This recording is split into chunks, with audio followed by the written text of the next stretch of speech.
Albert Einstein grew up in a middle-class family. When he was born, his family was scared that something was wrong with him.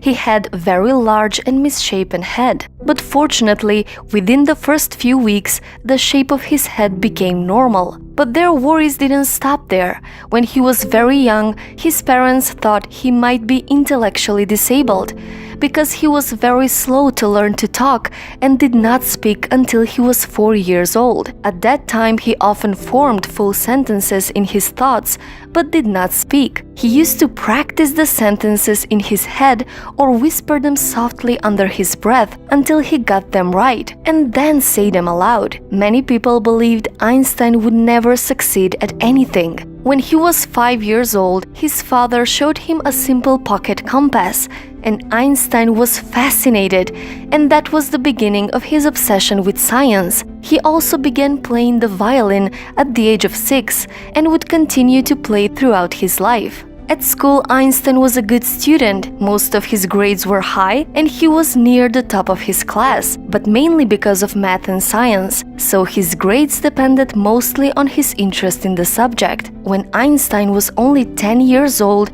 he started educating himself. By the age of 12, Einstein taught himself geometry, and by the age of 15, he mastered calculus. But he hated the disciplined and rigid style of the teachers, so he dropped out of school at the age of 15 and left Germany to avoid military service. His parents were worried that their son became a school dropout with no employable skills and not very promising future. But Albert Einstein did not quit his education. He applied to the Swiss Federal Institute of Technology, and believe it or not, he failed the entrance exam. Albert Einstein failed an exam. Well, he wasn't prepared. He excelled at math and physics, but his knowledge on subjects other than that was not good. So he failed the exam and had to take it a second time, and then he was admitted.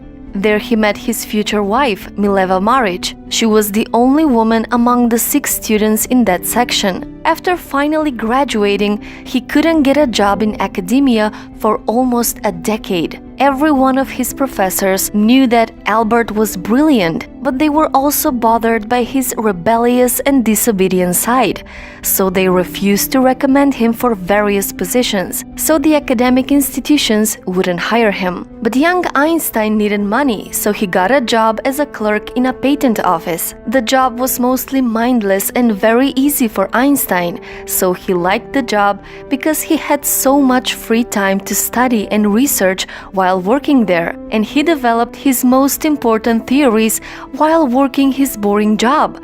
He developed the theory of relativity and the world's most famous equation. Einstein was nominated for a Nobel Prize, but did not receive it until 11 years later. Albert Einstein became the most influential physicist of the 20th century. His research changed the world. He wrote hundreds of books and was also a great philosopher, so there's so many things to be learned. I have no special talent. I'm only passionately curious. So follow your curiosity, whatever that is. See where it goes. Never be afraid to question the world around you. And don't be afraid of failing and making mistakes along the way. A person who never made a mistake never tried anything new. Dare to discover and dare to make mistakes. That's what divides successful people from unsuccessful. Don't be afraid to conquer your fears, and don't be afraid to follow your passion. You don't have to be the next Einstein. Be the best you can be. So rise up tomorrow and become a person you would be proud of. The world is waiting for you. So, what's your story?